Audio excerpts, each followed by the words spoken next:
Three, two, one. I'm really excited today. Me too. This is one that I've been really waiting for. We have Dr. Donna Freitas joining us from the US. She's a scholar, teacher, writer, author, person of the world, doing a lot of wonderful things.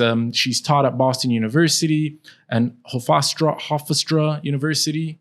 And she's joining us today to talk all about different wild things of this world. So obviously I was saying, we were just talking earlier and I was just saying the way I came up across Donna was through her book, The Happiness Effect. And I thought it was an extremely relevant subject. It's something that we all battle day in, day out. And that's our relationship with social media. And you did a very comprehensive, almost study Not almost a study. It's an actual study. It's an actual study, yeah. So you interviewed a number of people for the book, isn't it? So I do a lot of research about young adults and college students and what they're thinking about or what they're concerned about. And I do these big national studies where I talk to college students or young adults about issues that they care about. And so because of some of my other research on college campuses, one of the topics that just kept coming up again and again was our relationship with social media, or how our identity or a sense of our identity and our relationships are changing because of social media and smartphones. And so I spoke to a couple hundred college students around the United States, and I surveyed about 1,000 of them. Wow. In a big online essay kind of survey where students were giving their reflections, writing essays in response to the different questions. Mm-hmm. And you did also a number of face-to-face interviews as well, right? Yeah, those are the interviews. I did a couple of hundred interviews on site where I traveled around the United States and I sat down with each person and for a couple of hours and we talked about all the different things they were thinking about with regard to social media and their smartphones. Well, look, just to kick it off, I'm going to ask you, do you have social media? Right? I don't. I don't even have a smartphone. This is my phone. It's oh, a no flip way. phone. Oh, wow. I love it. Yeah, I watched one of the videos online before this interview. And one of the things that intrigued me that you mentioned that you don't have a smartphone and you seem to be doing fine. I am. I'm still alive. I didn't do this study because of the fact that I don't have a smartphone or because I don't have social media. Generally, the way that I end up deciding to launch a study or do my research has to do with the conversations I'm having with my own students or the students that I meet when I travel around to talk about my other research. And so what informed my decision to do this particular research was the fact that it became clear in my conversations with college students that this was the thing that they really wanted to talk about. And so in a lot of ways, it didn't matter that I didn't have a smartphone or I'm not on social media. I was following the things that they really want to discuss. And one of the things that's informed both of my big studies that I've done is the fact that a lot of the students, they felt like no one was talking to them about social media and smartphones back when I launched this research. That, here they were in college and the most their professors would ever say was put away your smartphone. But they weren't actually talking about how is this affecting me and what does this mean to the world or how I form relationships. And they really wanted to they really wanted people to be having better conversations with them about it. So, and I think that's shifted since I started doing this research. That we're all alarmist about social media and smartphones, but correct. They want to talk about them in a lot of ways that I think we don't talk to them about. So, but they always think it's funny that I don't have a smartphone. They think it's kind of crazy, but I think it's really cool. I thought that maybe the study kind of influenced you to kind of step away from it, but you're saying that you just never prescribed to it in the first place. Yeah, never had a Facebook account, never had an Instagram account. I had a Facebook account way back when they first started, like back when you actually had to be a professor or a student at a college. Like, I mean, maybe within the first year of Facebook's existence. Like you were just, there was like a Facebook for your campus. Yes. And my students told me about it. And they were like, Professor Freitas, you have to join Facebook. And I was like, okay. And so I went and I joined and I was like, I wish I could unsee all of the things I just saw for my students, because it was all open. Like you could see everything that was on Facebook. And I definitely saw some things and no one was worried about what they were posting back then. It was like the Wild West of Facebook. Yeah. So, so I used to have an account, but it's so interesting because look, now I have a couple of kids. The reason why I'm so intrigued by it, because I myself struggle with that relationship, right? And especially now we started the podcast and a big part of our work is social media. It's connected somehow to social media. We're meant to promote, we're meant to go out and kind of try to grab that attention as much as possible. But away from that, away from the work element, even the day in, day out, I feel myself sometimes overly connected. And now as my kids are getting a little older, it's really starting to make me think like, how can they manage this? Like, how do you handle all this pressure to kind of be connected? All your friends have it, and it's become such a big judgment of who you are, right? And it's just such a major. Well, I think that's one of the things that people gravitate towards social media is that the FOMO, the fear of missing out.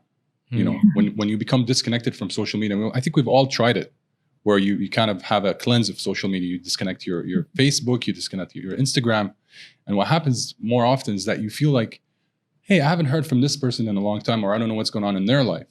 And the easy route to doing that, instead of picking the phone and calling them or trying to meet with them in a traditional way, is go through the Facebook route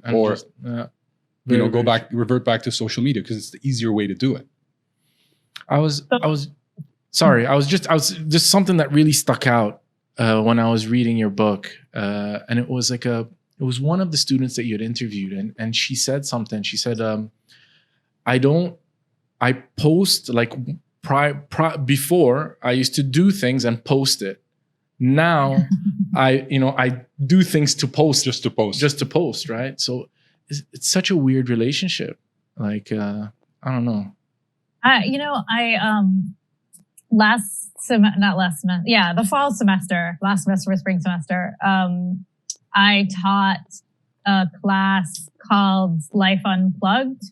Or College Unplugged, Life Unplugged, what did I call it? And the whole class, it was for first year students at the university where I was teaching. And the whole class was designed around like, let's think about or rethink our relationship to social media and smartphones. And I keep saying the two together because smartphones and social media, like they go hand in hand. Absolutely. Smartphone is like the social media delivery device at this point. So they're connected. And so the whole class was dedicated toward getting my students to think about or rethink their relationship to social media and their smartphones. And the schedule of the course was designed around an entire week where the students had to give up their smartphones for the week. And we actually locked them in a safe. Oh, wow. On campus. And so they really had to give them up. It was for real. And it was really interesting because they went through almost all the stages of grief leading up to the week where they were going to give up their smartphones. And when we started the class last August, it was on the description of the class, just FYI, if you take this class, you're gonna have to give up your smartphone for a week. And I think the students they saw this, but they didn't really believe it. And so the first 3 days of class, I was just so you know, in order to pass this class, you're gonna have to give up your smartphone for a week. So if you don't want to do that, or if you feel like you can't, you have to drop the class. Yeah, time to drop the class. Interesting. But so they, I had only 2 students drop the class, and then 2 added in. So we had a full class. But I think even leading up to the experiment, which was about 2 months and 2 weeks after the class started. So they had a lot of time to get ready. I think they almost didn't believe I was really going to do this, that I was going to take away their smartphone. And But then when it got closer, after we had spent like the whole semester really thinking about how is this affecting the way I socialize? And like we spent several weeks, like last October, just looking at their usage, like how many times do I grab the phone? And like, cause there's all kinds of statistics on your phone that you can look, you know, how many times do I check certain sites, and how many hours am I spending a day? And the students became a little bit alarmed at their own usage. And then they became really excited about what would it be like to live without their smartphones. And, you know, I think it's so hard to take that step of becoming conscious about our usage. Yeah. But I think it has to be a conscious decision. Like, I think you have to decide, I'm going to pay attention to this thing in my life. And as a number of the students in my study put it, they kept talking about how they knew they were supposed to be users of social media, but they felt used by it, or they felt controlled by it. And so we talked all semester about the idea of like, I want to shift that balance. Like, I don't want you to feel controlled by social media or your smartphones. I want you to feel like this is a tool in my life that I use and that I control. But like, managing that shift takes a lot of hard work.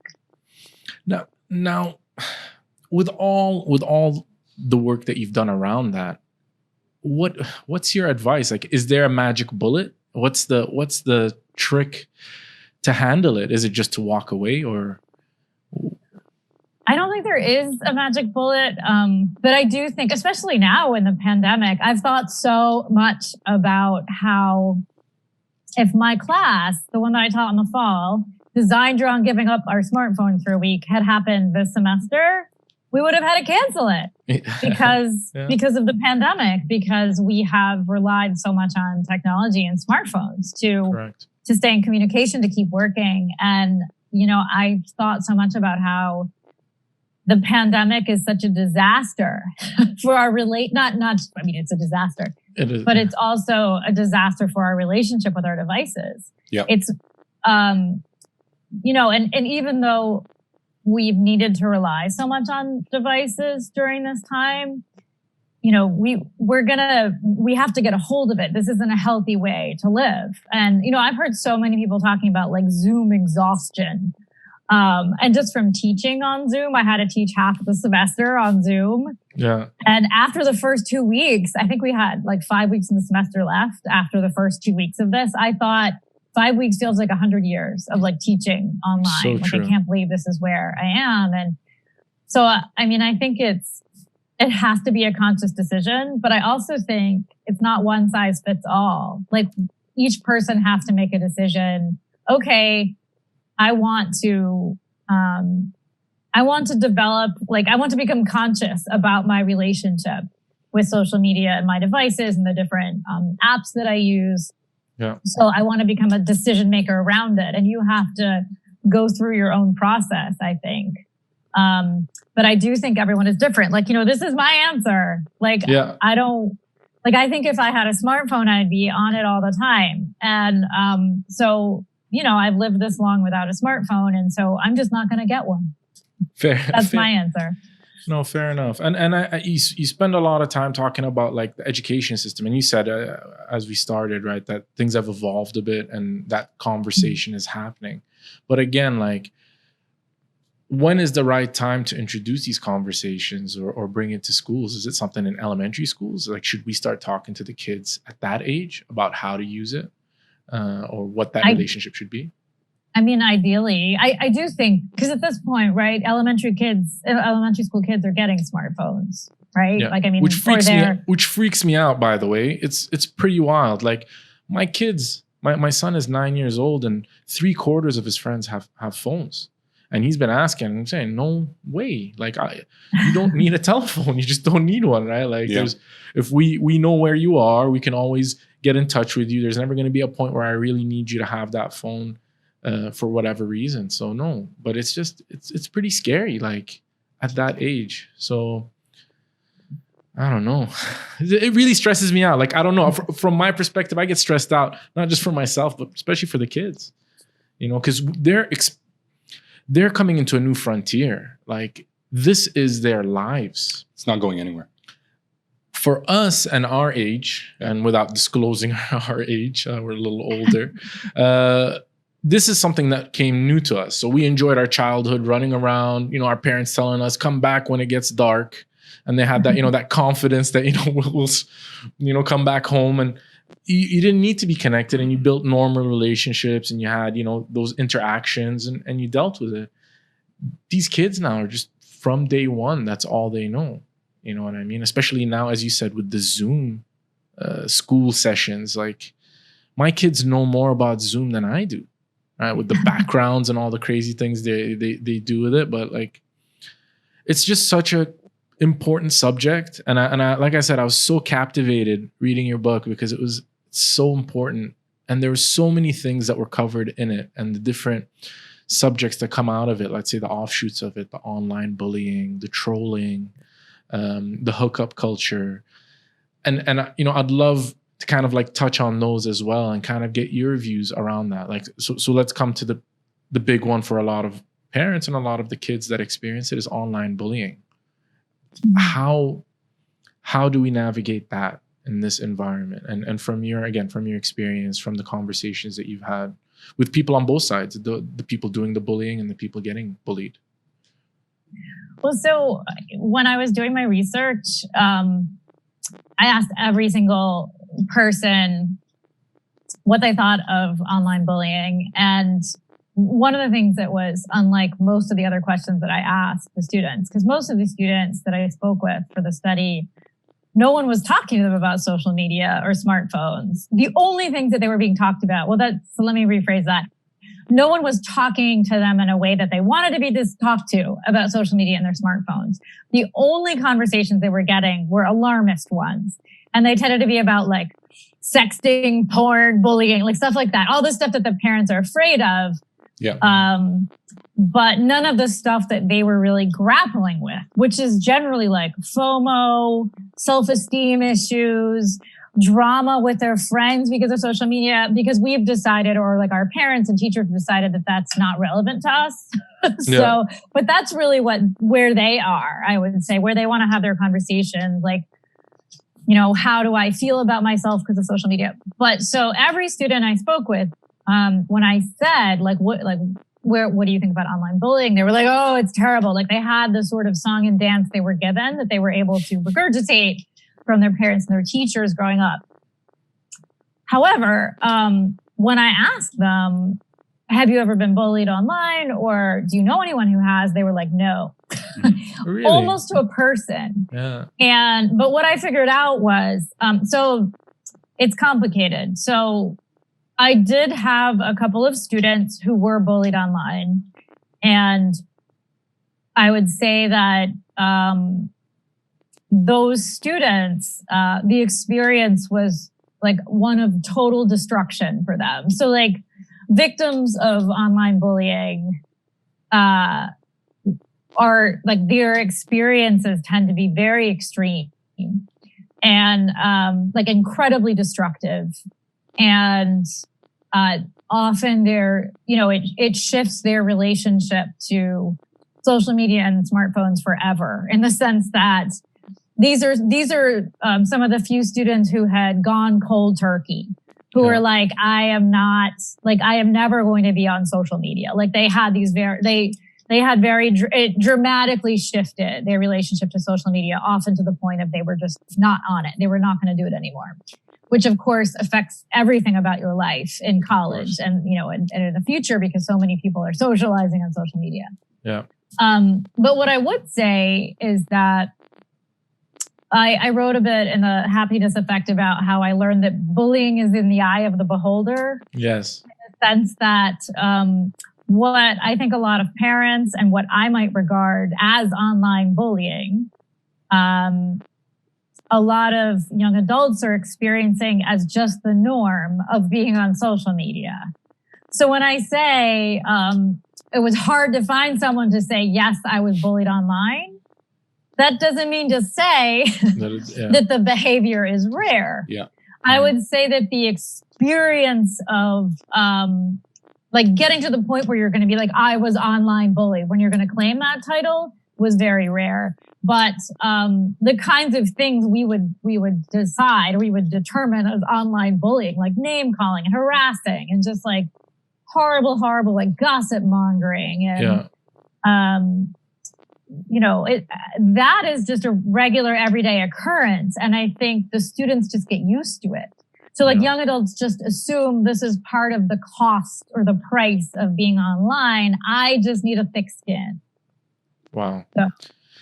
That could be so detrimental, right? Like in the way that they interact. Like, how do you feel about that? Like, because I would imagine that would create a lot of unhealthy views on interactions in general. If you're just going to be, like callous to everything that comes your way because you're just kind of so you have that defense mode on all the time. Like it would be hard to kind of differentiate between constructive criticism and name calling, and you know what I mean? Like,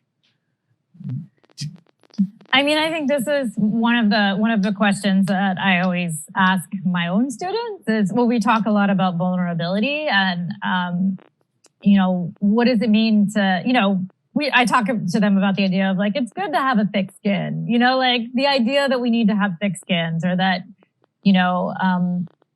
we don't want to be so permeable that every little thing someone says to us hurts us. Like, so it's, life is hard. We want to be able to withstand criticism and, to be able to even, be able to move forward after someone says something mean to us. Yeah. But then there's, I try to present to them the idea of like, what does it mean to live with a skin that's too thick? True. What do we lose when we become so invulnerable that we're steeling ourselves against everything? How does that affect our relationships, not just online, but in real life? And I think, the world of social media, the world that it creates, the constancy of it, can really face kids with the constant onslaught of meanness and cruelty.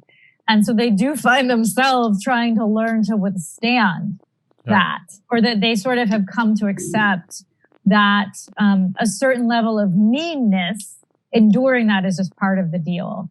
And, I think that's probably true.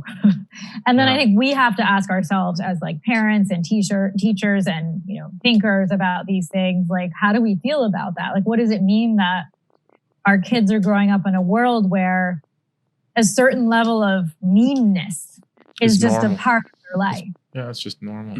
Yeah, but it's also not about meanness as well. Like I kind of feel sorry for kids growing up in this age, the teenagers, the university kids, where the difference between reality and what you see on social media.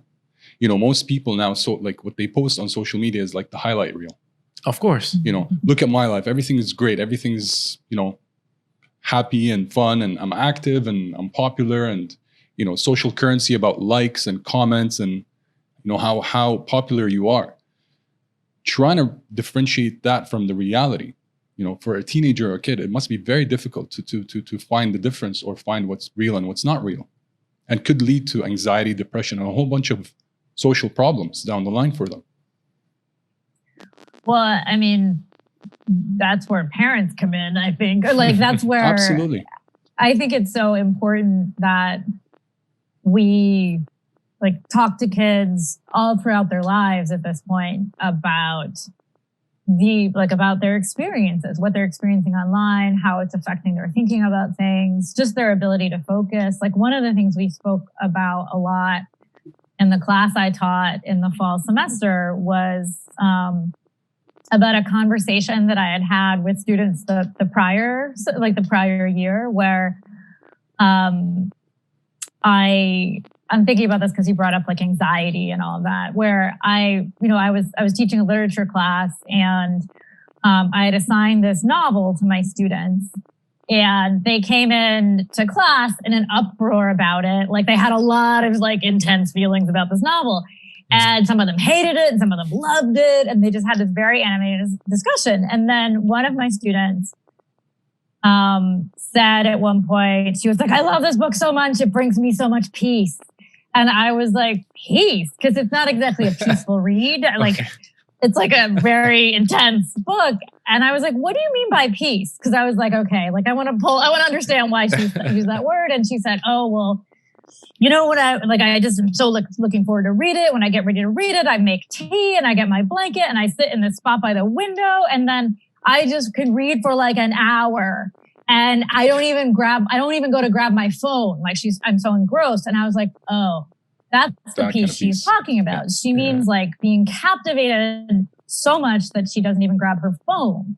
And so I asked, so somehow my class like got into a discussion about how they read and how they have trouble reading even one sentence without grabbing for their phone. So like when they're reading for like classes, it's like I read a sentence, I grab my phone. I read a sentence, I grab my phone. And the same thing went for like writing their papers. And so I sat there like taking this in, that they were telling me that they literally like can't read more than a sentence without being interrupted by their phone. And I was just thinking about, you know, everyone, because of my research and anyone who does this kind of research, you get asked like, why is there so much anxiety among like this generation? Is it because of social media and smartphones? And the obvious answer in a lot of ways is, well, yes, sure.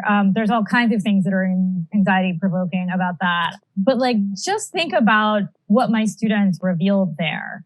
The idea that they can't get through more than one line of reading without grabbing for their phones. And then I was thinking about just the pleasures of focus, like being lost in a book or, you know, just being captivated by a conversation, like without grabbing for your phone. Like I used to study when I was in college. I was obsessed with Csikszentmihalyi's. I don't know if he had this book called Flow, and it was about attention, like the pleasures of attention, and flow is like when you're completely engrossed in something.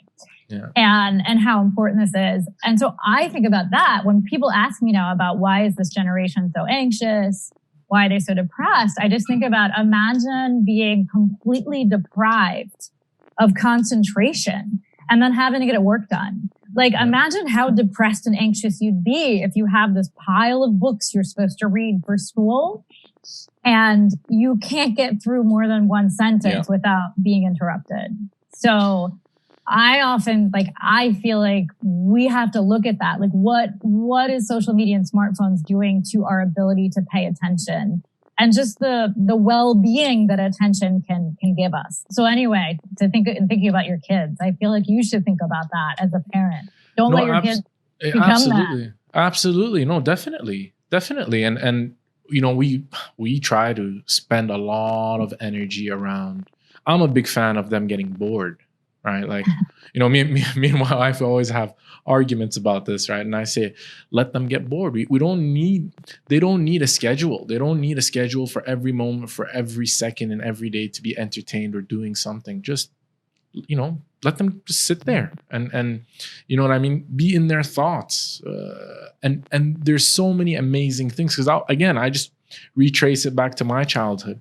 Some of the most amazing things came out of being bored, where me and my brother would be sitting there doing nothing, and then we'd, you know, create something and have this really unique interaction.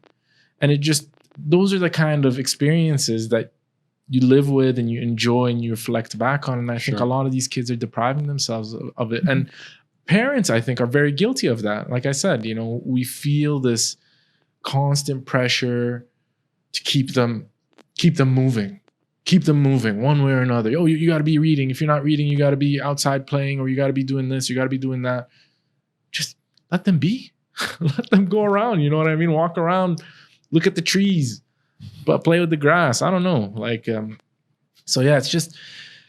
But as adults, I think we're guilty of it as well too. Like, I mean, our work-life balance, especially since COVID happened, to add more to it, is that you're glued to a screen, whether it's for work, the Zooms, the research, the emails, it never ends. So, I mean, you know, we have to lead by example.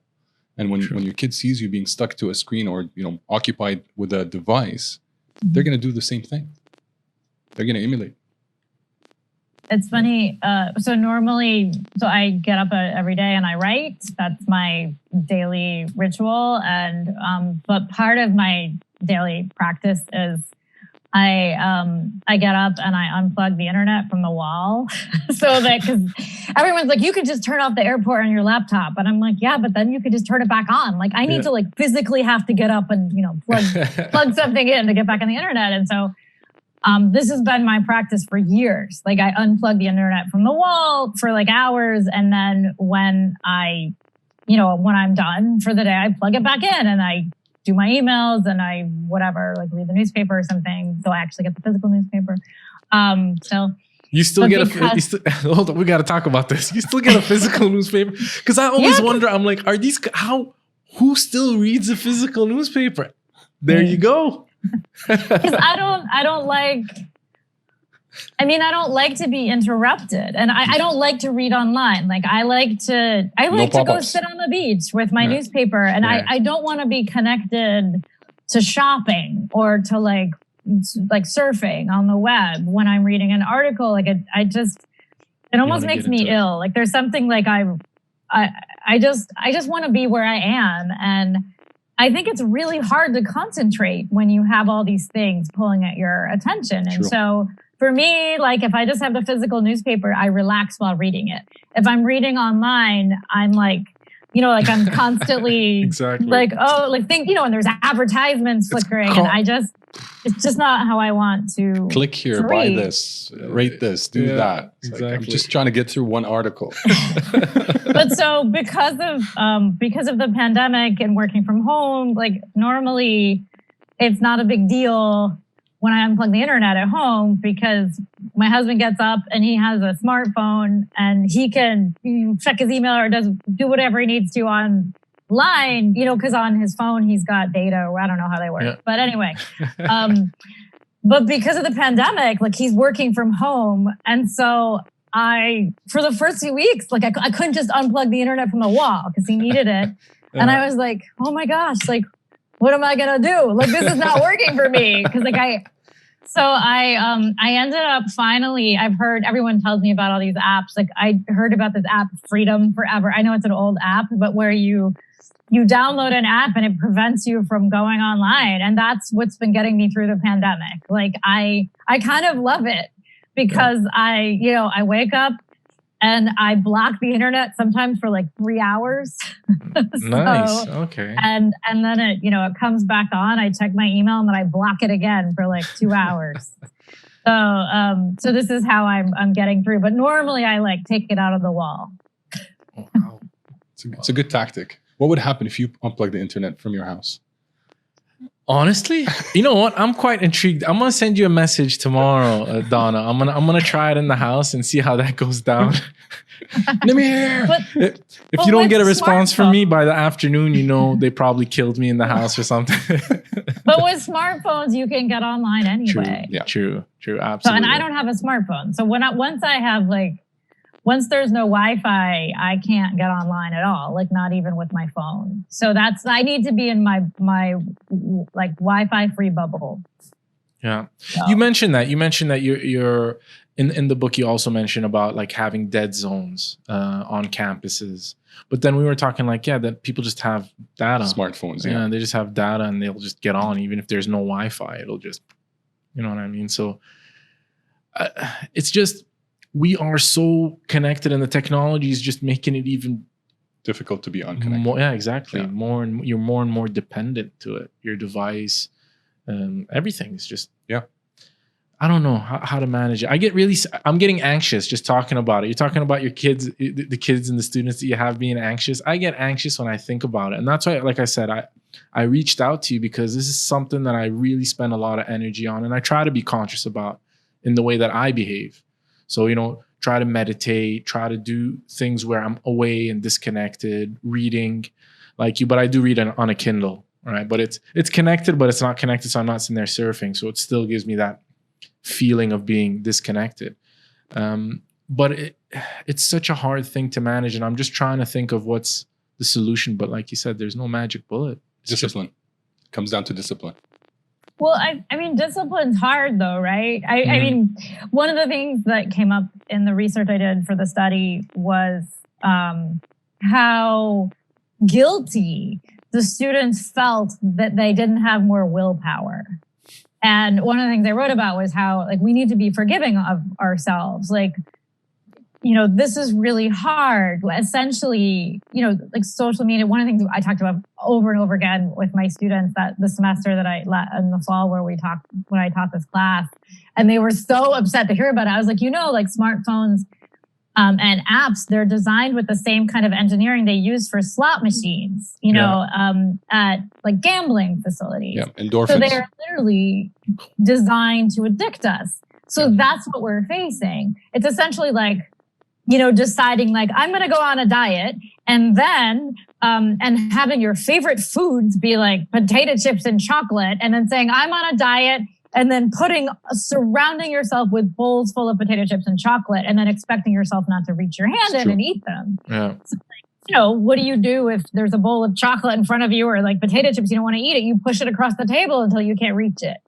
And I think, you know, sometimes we feel like, oh, I should have been able to sit with a bowl of potato chips in front of my face and not reach in. And I don't actually think that's very compassionate of ourselves, right? Like part of what we have to do is realize that pushing the bowl across the table or giving the bowl to someone else and saying, hold on to this and don't give it back to me because I don't want to eat it, that is its own kind of willpower and discipline. And I think a lot of it is just figuring out what is my form of discipline? Like what is going to work for me? And like you have to the one decision that we each have to make and that like you each have to make and your kids have to make or you have to help them make is I want to be in control of this relationship. I don't want to feel helpless in the face of it. Yeah. And so I have to take the steps that I need to figure out, you know, what does willpower look like for me? And so for me, which I figured out in a lot of trial and error, it's unplugging the internet from the wall. Yeah.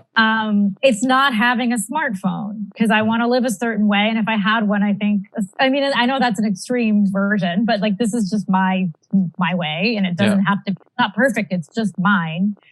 And I think, you know, or I have to download an app that prevents me from like going online shopping or something while I'm trying to work or emailing people. And, but like, it just took a lot of trial and error for me to do that. And like, I think about how I'm always having to revise my version of willpower. Like I joke with everybody, my students know this and they laugh where, if I'm traveling and I go to a hotel, I joke about how I'm going to like go up to the front desk and be like, can you unplug the Wi-Fi for the hotel in the morning, please? So like sometimes I do things like I don't ask for the hotel, the password. Wi-Fi. The password, yeah. So because I know if I have the password, no work is going to get done. Or I have to decide in order for me to get work done while I'm at this hotel, I'm going to have to go to a cafe and make sure I don't have the password. And so like I make all of these decisions and they're imperfect, but they've become a regular part of my life. And this is how I maintain my, you know, I guess my sanity, like in the middle of all this. But I'm also not perfect. There are times when I lapse and like I can't control myself and I go on to some sort of like shopping binge, you know, and but that's it. It just goes to show you, like someone like you, so conscious about it. You've ran a study, you've written a book about it, and you still struggle with it. So I think it's just a message for everyone around that it's a struggle for all of us, and we just have to be conscious and take those decisions and be deliberate about the way that we utilize these devices and utilize social media. I wanted to kind of pull it back again around the relationship part and just relationships in general. And like I said, one of the things you kind of touched on the book is around the hookup culture and kind of Tinder elements and how that's kind of creating this warped. I think it's warped. I don't know. Again, maybe I'm a little old school, but I think it's this warped kind of way of interacting and having relationships and what's the norm of those kind of interactions. How do you feel like with all of that and having these devices and everyone doing it and it's just becoming the way that people just kind of deal with each other. Where do you think, I don't know, like, I don't know what the real question is here, but I'm just kind of like wanting your view or your take on this and how all of that kind of fits in the ecosystem. Well, I mean, I would say that's such a complicated topic. It's almost like a whole other conversation. Yeah. So the research for social media actually emerged out of my research about sex on campus. It started coming up in the context of those conversations. And I would say, the short answer is that I do think that attitudes about sex and young adults have certainly been informed by our relationship with social media and our smartphones. There's a kind of transactional quality, I would say, to or the expectation of a kind of transactional quality with to sex on college campuses right now, in the United States. And, there's a kind of robotic quality, to it. True. And I think that there's the reality of that. And then there's also the reality that most of the young adults I speak with and the students I speak with don't like it, that they're not enjoying that transactional quality. They sort of believe that they're expected to act one way, even though they feel very differently. Mm-hmm. And I feel like that's, it's really parallel to what I hear students saying about social media. There's like the online me, and then there's the person I really am. Yeah. And those two things are different. And I think there's so much dissonance that kids are dealing with today, right? There's the belief or like the sort of outside expectation of I should look a certain way, I should be a certain way, I should present myself in a certain way. Yeah. But then all that like performance that I'm trying to do, is very different than the person I really believe I am or the person that I wish I could be. And I feel like part of what we need to look at in every aspect of our kids' lives or our students' lives is the fact that they're dealing with an incredible gulf between that, I think one of the students talked about like the presentational self or something, like the self that they're performing in public, that they're learning to perform online and, via their smartphones, and then the person they really believe they are. I mean, that's always been the case, right? We're always performing. Like, true. I'm performing right now. You guys are too. There's a camera on us. Like, that's just part of how we are. Yeah. But that's very, very different than growing up learning, like really early on at an early age, that I have audiences, plural. Correct. Audiences that, I need to please and be thinking about at all times. And that's a very particular way to grow up. And so you have a lot of kids who either see a big difference between how they're presenting themselves and how they're acting in public and who they believe they are or who they want to be. Or you have kids who've never been empowered to ask themselves, is who I really want to be different than the person I'm expected to perform? Yeah. So you have one or the other of those situations. And I feel like that plays out on the level of sex, of course. Unfortunately. And one of the things we had talked earlier before we turned on the cameras about, I have a book coming out in the fall called The Big Questions Book of Sex and Consent.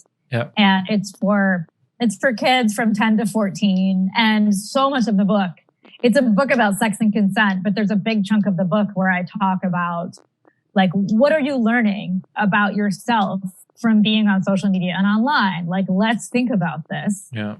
Because that affects everything that you think about sex and consent, whether you realize it or not. Like, let's figure this out.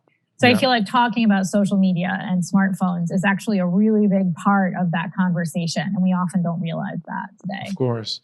No, like I said, like I sit and I look at social personalities, the biggest personalities on social media, and you have like the Kim Kardashians and they have this image, and that's what everyone's trying to portray. And it's like this hypersexual thing. And I think a lot of people try to imitate that and the Instagram models and all of that. And that's become a whole stream, like a new line of work. Yeah, Yeah. exactly. And how the kids are experiencing that, right? So these are the people that they're looking up to. Is that something that you touch on in the book? Like, obviously, how that experience is. So the relationship again with these people that you admire, that you want to be like, and that, constant bombardment to be sexy, to dress in a certain way, to, is that how do you? Kids book in the kids book? Yes. I don't talk about like specific celebrities, but so much of the book, like I feel like everywhere in the book, we were my editor and I were always like, should we cut this out? Is this too repetitive? But I talk so much about performance and the idea of like performing like an expectation you're seeing around you versus, and like asking yourself, like, is this really me? What I'm performing? Is this who I am or what I want to be? Or is there something else going on here? And so like learning to recognize performance and the expectations around performance and how that can affect ourselves and our relationship. And I would say, everything for me, like with my students will tell you, like my students who are in the social media class, the Life Unplugged class, I talk to my students so much about becoming critical thinkers about everything in their lives. So like one of the most important things that we can do for kids or college students, if they didn't learn this when they were growing up, is become a critical thinker about yourself and your relationships. Because I think we hear that term used all the time. Like our teachers want us to be critical thinkers about the text that we read and history. But we don't often say to kids, okay, that like critical thinking, the thing that you do at school with your books, like you need to turn that on yourself. Like you actually need to, like you are, worth becoming a critical thinker about. And so are your relationships and like all the people you care about in your life. And like part of, what I want for kids and what I want for my college students, if they haven't learned this already, is to learn that they need to, really think about like, who am I? Why am I here? What am I doing? Do I know why I'm doing what I'm doing? And if I do not know why I'm doing what I'm doing, I maybe should pause a minute and exactly. like figure out if I know what I'm like, why I'm doing things. Because often performance when we're performing, like we see the Kardashians and we decide I'm going to act that way. Yeah. Or like with regard to sex, we watch porn and we don't learn anything about sex. We learn to perform porn sex, which has nothing to do with reality. Asking myself, like, what do I desire? Do I know? So I really want like kids, my college students, to do themselves the service and their relationships the service of realizing I need to ask myself these things. Like I need to know these answers or I need to struggle through them. And if I don't, then I need to stop and I need to take the time to answer them before I make a decision about something. So the whole book is really about trying to get kids to recognize when they're performing. Yeah. And then to try to bring that home more and get them to become thinkers, like to have that become a part of who they are. Because I feel like that's the key to everything. That's the key to your relationship with smartphone, the key to sex and consent. It's the key to living a good life. Like I'm a philosopher at heart. So. It's very true. It's you know what? Like you never really think about it that way. It's part of, growing up from being a teenager to an adult is that it's a conversation to be had for sure with that age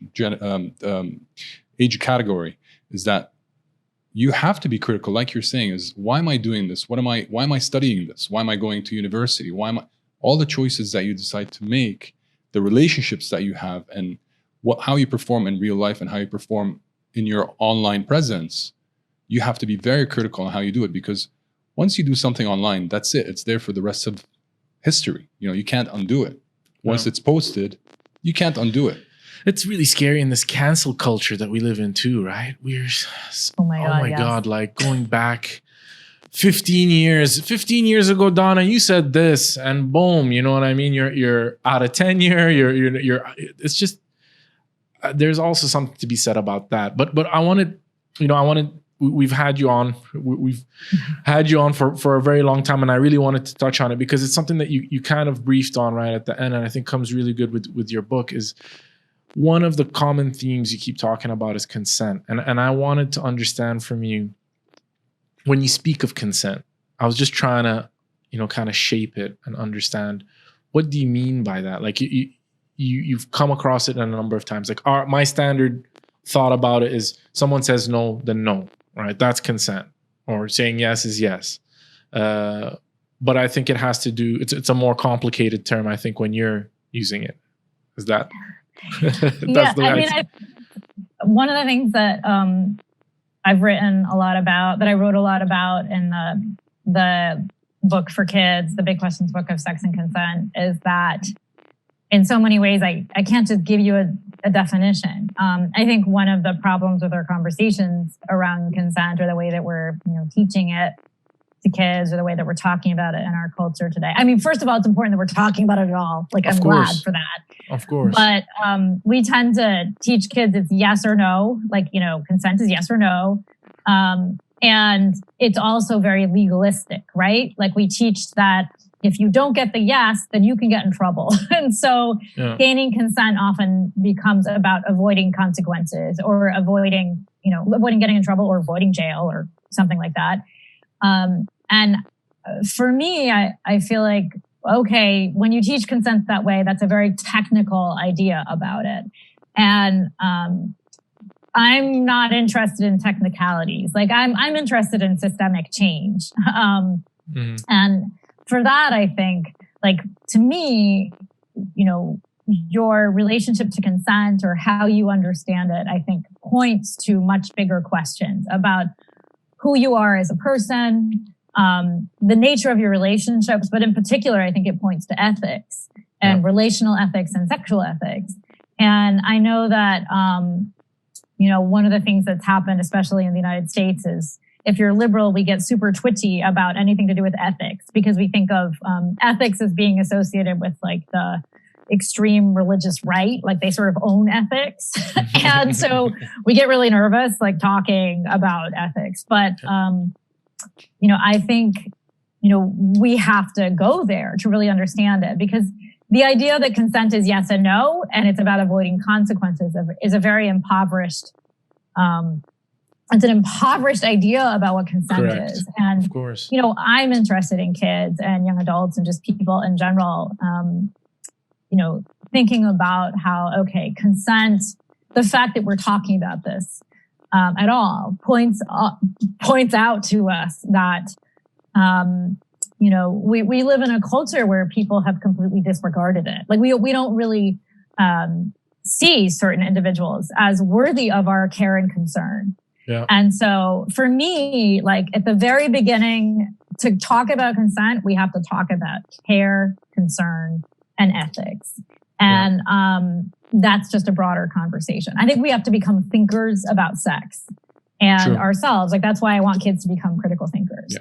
So anyway, I don't think there's an easy definition to give you, but for me, it's about big things like ethics and justice and humanity and self-understanding and relationships. So, and I think we have to be willing to go there. Like, it's not a 1-hour talk that you give your kid. It's actually an ongoing conversation. It's like a way of being. Exactly. I think it's one of the things I think is really interesting about what's happening with the pandemic is, I actually wrote a little piece about it, that I think that we're having to think about consent in ways that we don't even realize. Like, now, even the tiniest things, like things we never thought about. Like, I think we often live in a state of ongoing consent. Like, we go about the world. We, like, shake hands with people. We, like, hand our money to the cashier when we're buying something. We, like, take things from people. We breathe in their faces, and suddenly all these little things, like a cashier handing you your credit card back,